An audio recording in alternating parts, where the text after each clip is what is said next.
HDFC bank का share bye करना चाहिए या नहीं। अगर आप स्टॉक मार्केट में जो है इन्वेस्टमेंट करना चाहते हैं और HDFC बैंक के जो कि स्टॉक में जो है इन्वेस्टमेंट करना चाहते हैं और आप जो ये जानना चाहते हैं कि इस कंपनी में जो है मतलब इस सेक्टर में जो है हमें पैसा लगाने की ज़रूरत है या नहीं है, इस कंपनी में जो है इसका प्रॉफिट कितना, लॉस कितना है और इस कंपनी के ऊपर कोई कर्जा वगैरह या कोई फ्रॉड केस वगैरह तो नहीं चल रहा मैनेजमेंट के ऊपर, सब बात करेंगे इस वीडियो में। तो वीडियो को लास्ट तक देखते रहना और अगर आप हमारे चैनल पर नए हैं तो चैनल को सब्सक्राइब कर लेना, साथ में बेल आइकन को भी प्रेस कर लेना, क्योंकि इसी तरह की और हेल्पफुल वीडियो जो है मैं आपके लिए आगे इस चैनल पर जो है लेके आता रहूँगा।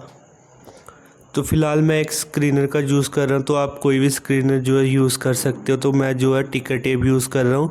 तो अगर आप इसे यूज़ करना चाहते हो तो इसका लिंक जो आपको डिस्क्रिप्शन बॉक्स में मिल जाएगा।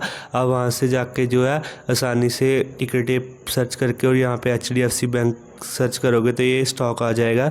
आप किसी और कंपनी का नेम लिखोगे तो वो भी आ जाएगा। तो जैसे कि अभी आप देख सकते हो कि यहाँ पे इसका प्राइस चल रहा है आज के दिन जो कि है 15,046 मतलब 1546 रुपये। तो यहाँ पे आज के दिन ये प्राइस चल रहा है। तो आपको प्राइस को जो है बिल्कुल भी नहीं देखना, चाहे उस मतलब स्टॉक का प्राइस जो है 1 लाख हो चाहे 1,000 हो।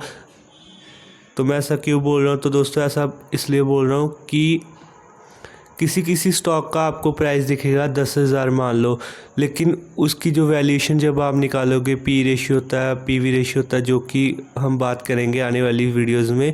तो अगर आप वो निकालोगे तो आपको लगेगा कि इसका प्राइस तो बहुत कम है, लेकिन आप कभी कभी ऐसा होगा कि किसी शेयर का प्राइस जो है 10 रुपये 20 रुपये होगा, लेकिन उसका मतलब कि जब वैल्यूएशन निकालोगे तो वो आपको महंगा लगेगा। तो ये सब आपके डाउट जो है क्लियर होंगे। बस इस चैनल को जो है सब्सक्राइब करके रखना, आपको बहुत सारी जो है नॉलेजेबल वीडियो जो है मिलती रहेंगी। तो फिलहाल आपको करना क्या है, आपको कुछ नहीं करना है। यहाँ पे जैसे भी आप देख सकते हो कि यहाँ पे हमारे सामने आ रहा है HDFC बैंक लिमिटेड और यहाँ पे इसका हाई लो रिटर्न सब कुछ दिखाई दे रहा है। ऊपर जो है हेडलाइंस भी चल रही हैं। तो आपको करना क्या है, यहाँ पे आपको फाइनेंशियल्स दिखाई दे रहा है 3rd नंबर पे, ओवरव्यू फॉरकास्ट फाइनेंशियल्स पे। तो आपको सिंपल इस पे क्लिक करना है और इस पे जैसे क्लिक करोगे तो यहाँ पे अभी आप देख सकते हो कि यहाँ पे इस तरह से आ रहा है कंसोलिडेटेड फाइनेंशियल स्टेटमेंट्स। तो यहाँ पे आपको income, balance sheet, cash flow दिखाई दे रहा है। तो सबसे पहले आपको क्या देखना है, आपको इनकम देखनी है। तो इनकम में आप देख सकते हो कि इनकम स्टेटमेंट में आ रहा है मतलब कि पिछले 5 साल में जो है इसका इंडस्ट्री के कंपैरिजन में इसका रिवेन्यू जो है ग्रोथ हुई है और इंक्रीजिंग मार्केट शेयर, मतलब कि पिछले 5 साल में जो है इसके मार्केट शेयर मतलब कि बढ़ा है। और जो इंडस्ट्री नेट इनकम है मतलब कि प्रॉफिट सब निकालने के बाद जो है सेल्स वगैरह निकालने के बाद इनकम जो है वो कम हुई है लास्ट 5 साल में। तो आइए देखते हैं। तो जैसे कि अभी आप देख सकते हो कि यहाँ पे लिखा हुआ आ रहा है फाइनेंशियल ईयर। यहाँ पे आपको देखना क्या है, जैसे टोटल रिवेन्यू आ रहा है, EBITDA आ रहा है, PBT आ रहा है। तो यहाँ पे आपको दोनों चीज़ें देखनी है, एक तो देखना है टोटल रिवेन्यू और दूसरा देखना है नेट इनकम। तो पहले हम देख लेते हैं कि नेट टोटल रिवेन्यू जो है बढ़ रहा है कि नहीं बढ़ रहा। तो आपको देखना है कि हर साल जो है सेल बढ़नी चाहिए, ना कि कम होनी चाहिए। अगर बढ़ती है तो अच्छी बात है। तो जैसे हम देख लेते हैं 2015 में 60,000 थी और 2016 में जो है 74,000, 70 में जो है 86 हुई, फिर उसके बाद 1,01,000 करोड़। तो ये सभी जो है करोड़्स में होंगी, ना कि थाउजेंड्स में। तो उसके बाद जो है 90 में जो है 1,24,000 करोड़। तो ये तो सेल्स तो बढ़ रही है। तो जैसे पिछले साल देख लेते हैं 2,04,000 करोड़ और उससे पिछले साल जो है 1,67,000 करोड़ थी और अभी जो है 3,40,000 करोड़ तक जो है हो चुकी है, मतलब अनुमान लगाया जा रहा है। उसके बाद यहाँ पे हम देख लेते हैं इसकी मतलब कि जो नेट इनकम है जो कि ऊपर दिखाई दे रहा है कि यहाँ पे कम हुई है। तो यहाँ पे देख लेते हैं कि कम हुई है कि बढ़ी है। तो जैसे कि यहाँ पे 2015 में जो है टोटल नेट इनकम जो है 10,000 करोड़ थी, 10,600। उसके बाद 16 में बढ़ी है, 2,000 करोड़ एक्स्ट्रा हुई। उसके बाद 3,000 करोड़ बढ़ी, फिर 18 में जो है 18,000 करोड़ मतलब 3,000 करोड़ बढ़ी। उसके बाद 22,000 करोड़ हुई जो कि 90 में मतलब 4,000 करोड़ बढ़ी। लेकिन उसके बाद जो है 2020 में जो है 27,000 करोड़ मतलब 5,000 करोड़। उसके बाद 31,000 करोड़, 38,000 करोड़, 45,000 करोड़। तो जैसे आप देख सकते हो कि यहाँ पे तो कुछ और दिखाई दे रहा है, लेकिन यहाँ पे जो है यहाँ पे दिखाई दे रहा है कि ये मतलब कि बढ़ रही है इनकम भी। तो आपको ऊपर नहीं देखना होता, आपको देखना है इसकी मतलब कि बैलेंस शीट में, जहाँ पे जो कि आपको दिखाई देता है टोटल रिवेन्यू और नेट इनकम। तो हमारी तरफ से जो है ये ग्रीन टिक है, मतलब कि रिवेन्यू भी बढ़ रहा है और इनकम भी बढ़ रही है। तो उसके बाद आपको करना है कि यहाँ पे आपको आना है बैलेंस शीट पे। तो बैलेंस शीट पे आपके सामने आप देख सकते हो कि यहाँ पे लिखा हुआ आ रहा है financial year, current asset, non current asset. तो करंट एसेट होते हैं मतलब कि जो कि हमें अभी देने हैं। तो यहाँ पे आपको देखना क्या है, टोटल एसेट्स और टोटल लायबिलिटीज़ देखनी है और कुछ नहीं देखना। तो पहले हम टोटल एसेट्स देख लेते हैं, लास्ट 3 साल में मतलब 20 से देखते हैं। तो जैसे कि 2020 में जो है मतलब टोटल एसेट्स थे 15,80,000 करोड़ और 21 में हुए 17,000 मतलब 70 लाख करोड़, लगभग 18 लाख ही मान के चलो। उसका 21,22,000 करोड़, उसका 25 लाख करोड़ मतलब कि एसेट्स हुए। तो लायबिलिटीज़ में आपको बता दूँ, जितनी कम होगी उतना फ़ायदेमंद रहोगे। तो मतलब कि लायबिलिटीज़ कम होनी चाहिए, बस इस बात का ध्यान रखना है।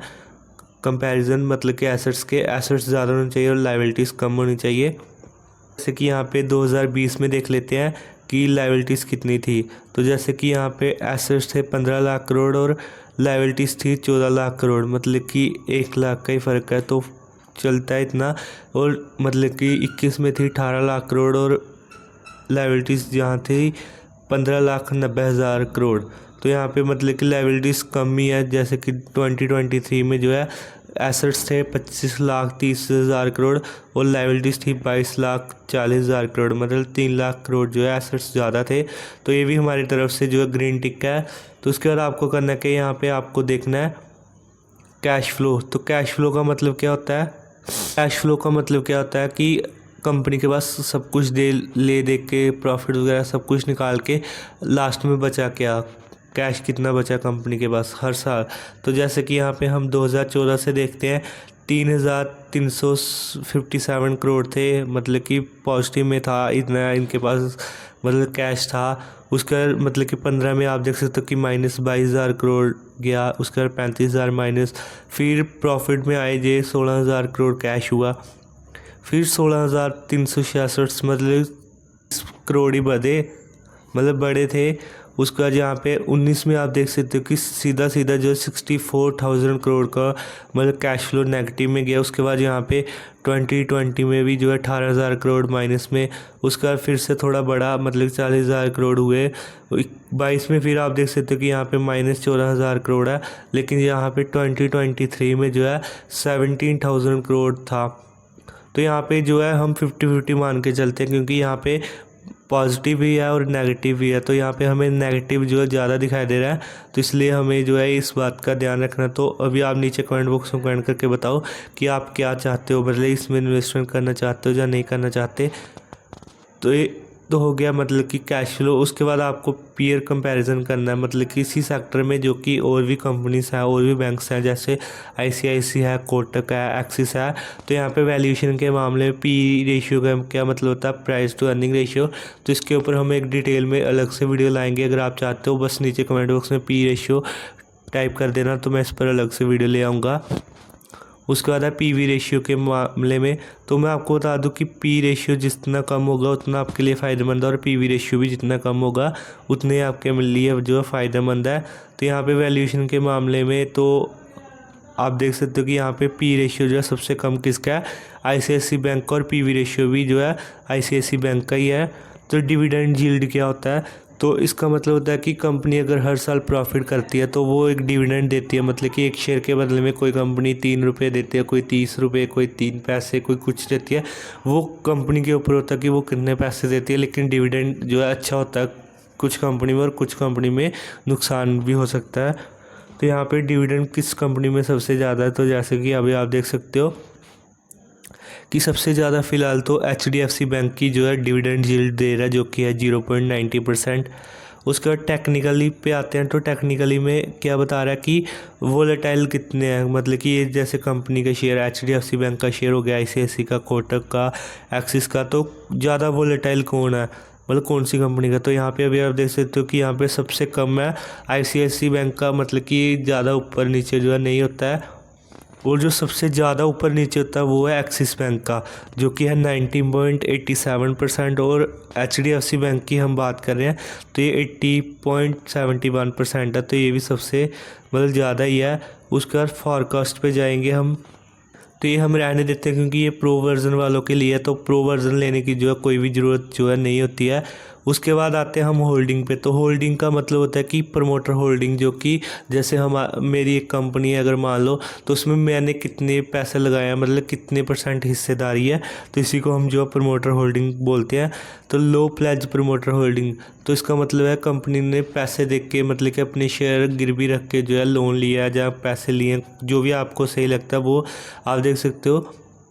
तो कंपनी में जो प्रमोटर होल्डिंग जितनी ज़्यादा होगी उतनी अच्छी होती है, लेकिन कुछ कंपनी में जो प्रमोटर होल्डिंग नहीं चाहिए होती है। तो वो क्यों नहीं चाहिए होती है, तो वो हम आगे आने वाली वीडियोस में बात करेंगे। तो जैसे कि अभी आप देख सकते हो कि यहाँ पे HDFC बैंक में जो कि है 0% बिल्कुल ही जो है प्रमोटर होल्डिंग नहीं है, लेकिन यहाँ पे म्यूचुअल फंड में 23% है, और DIs में जो है 10%, FIs जो है सबसे ज़्यादा है 47.83%, रिटेलर एंड अदर्स। तो इनमें से हम कौन से आते हैं, तो यहाँ पे मैं आपको बता दूं, जो कि लिखा ना लास्ट में आप देख सकते हो रिटेल एंड अदर्स। तो ये सबसे, मतलब कि ये हम होते हैं जो कि 1-2 हज़ार 10 लाख जितने भी होते हैं, ये सबसे कम पैसे वाले, जो कि हम जैसे लोग जो है यहाँ पे आते हैं। 80.57% जो कि रिटेलर ने इन्वेस्टमेंट की हुई है, मतलब प्रमोटर होल्डिंग है इनकी, और प्रमोटर की जो है बिल्कुल भी नहीं है। तो ये तो हमने कर लिया फाइनेंशियल वगैरह सब कुछ। तो उसके बाद अगर आपको फ्रॉड केस देखना है, मतलब कि इसके ऊपर कोई केस वगैरह तो नहीं चल रहा, तो आपको सिंपल करना क्या है, यहाँ पे आपको सर्च कर लेना है HDFC बैंक स्कैम लिखना है, तो यहाँ पे आपको दिखाई देगा। अगर है तो यहाँ पे आप देख सकते हो कि यहाँ पे लिखा हुआ आ रहा है इस तरह से। तो इस तरह से आप दोस्तों जो है स्कैम के बारे में सर्च कर सकते हो। जैसे यहाँ पे हम स्कैम्स लिखा तो मैनेजमेंट लिख लेते हैं जैसे।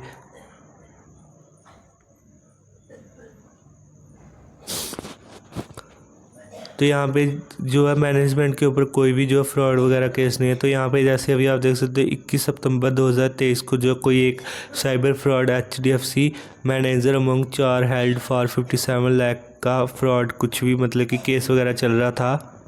तो इस तरह से आप जो है सर्च कर सकते हो। बाकी यहाँ पे आपने करना क्या है, यहाँ पे आपने एक चीज़ और देखने की, लास्ट 5 साल में जो है शेयर का प्राइस बढ़ा कि नहीं बढ़ा। तो जैसे अभी आप देख सकते हो कि 5 साल पहले इसके शेयर प्राइस था 738 रुपीज़, और अभी जो है चल रहा है 1500 रुपये, मतलब कि ऑलमोस्ट बढ़ा, 35% ही बढ़ा है। लेकिन बढ़ना चाहिए, कम नहीं होना चाहिए, ना ही स्ट्रेट होना चाहिए। तो अब आप नीचे कमेंट बॉक्स में कमेंट करके बताओ आप इसमें इन्वेस्टमेंट करना चाहते हो या नहीं, या किसी और कंपनी के बारे में जानना चाहते हो तो वो भी बता देना, मैं उस पर वीडियो ले आऊँगा। तो मिलते हैं नेक्स्ट वीडियो में, तब तक के लिए बाय बाय।